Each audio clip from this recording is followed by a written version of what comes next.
There are two schools of thought when it comes to designing an electric car. Make it different,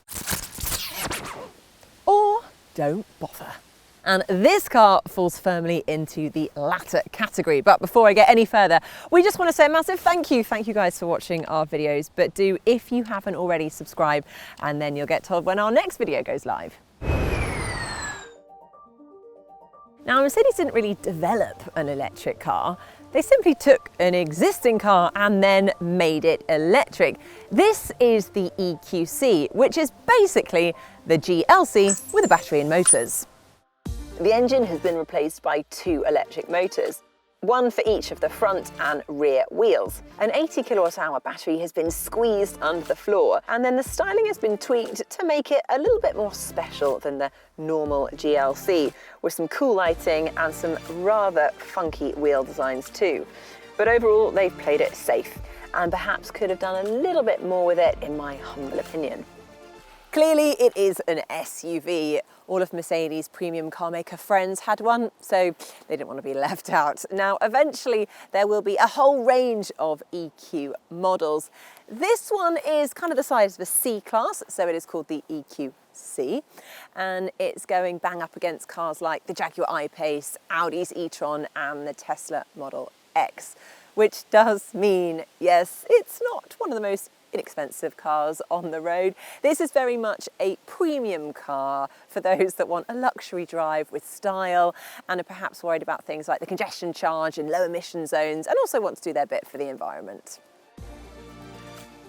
And if you can afford the EQC, then you're very fortunate, because it is a nice way of getting around, especially inside. Now, being a Mercedes, as you'd expect, it is beautifully built in here, packed with all the gadgets.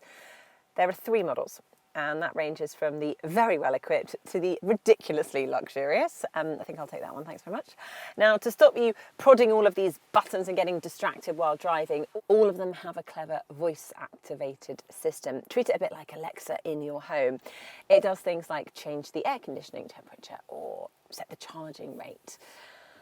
And it's quite a rare thing, because the voice activation system actually works quite well. It does recognise my voice, and it even learns what you're likely to want over time.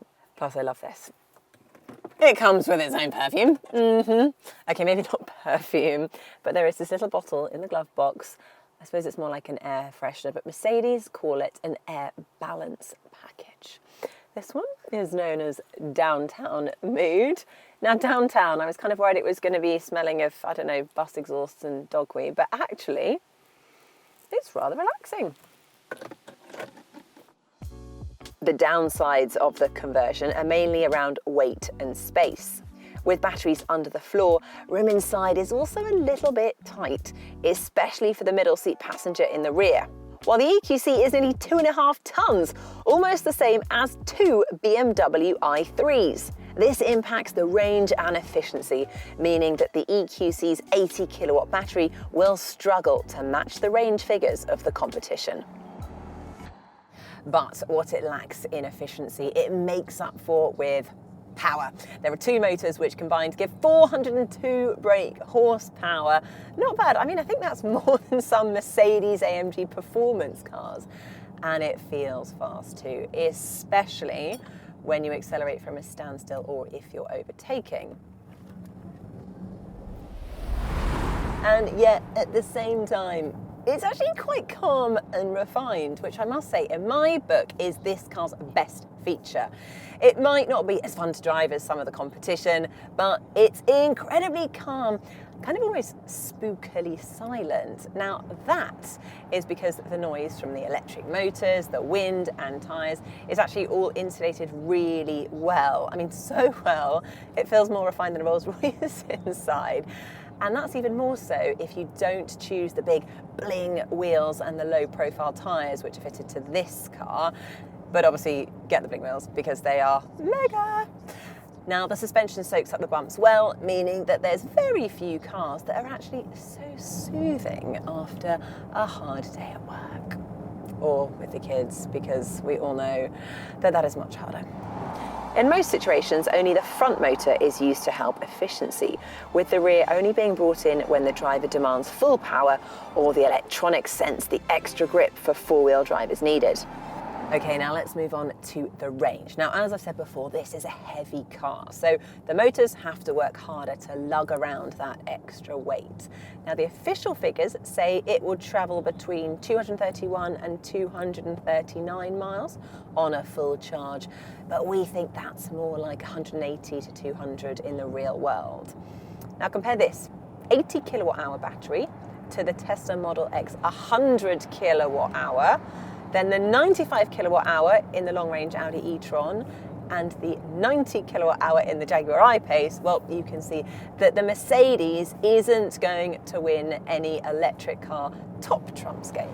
However, if you don't need those extra miles of range, then a smaller battery can make a lot of sense, as it results in a less expensive car. Because batteries, my friends, are expensive. So if getting the maximum amount of miles between charges is your priority, then you just need to be a little bit careful about which optional extras you choose, because those big alloy wheels might be lovely, but they do create more drag on the road, and that means you're not going to have as much efficiency. You can actually lose up to 10% of your range, which is huge. So just think carefully. Plug it in on a home or public 7 kilowatt charger and it will take 12 hours for a full charge, which again is a similar story with all big batteries. If you can find a 50 kilowatt rapid charger, however, it's going to take around 70 minutes, which is still fairly pedestrian, but it will take a 20 to 80% charge in half an hour on one of the new 150 kilowatt units. Now, they are a little tricky to find at the moment, but Mercedes have an app, a very special app that helps you sniff them out, plotting a route to them and making sure they're vacant. And the other thing I love about the app is that instead of having to have a different card for every single charger company that's out there, Mercedes have actually managed to combine them all into one, which is so useful. I find it so simple, and I love the fact that I don't need to stress about, potentially arriving at a new charging station and needing a new card that I don't have. So that makes it nice and simple. And if you do want any more information on how to actually use the different charging infrastructures and the best apps to use, then do go to electrifying.com because we've got all the information there. So, time for the verdict. Would I buy one? I think I would. If you can live with the compromises of the extra weight and perhaps not so great efficiency, the EQC is a very compelling electric drive. It's beautifully built, it's very relaxing to drive. Rival cars may be better at quite a few things, but as an overall package, I think the Mercedes might actually win on points. But to make sure that this is the right car for you, make sure you check out our electric SUV playlist on the Electrifying channel with all further reviews.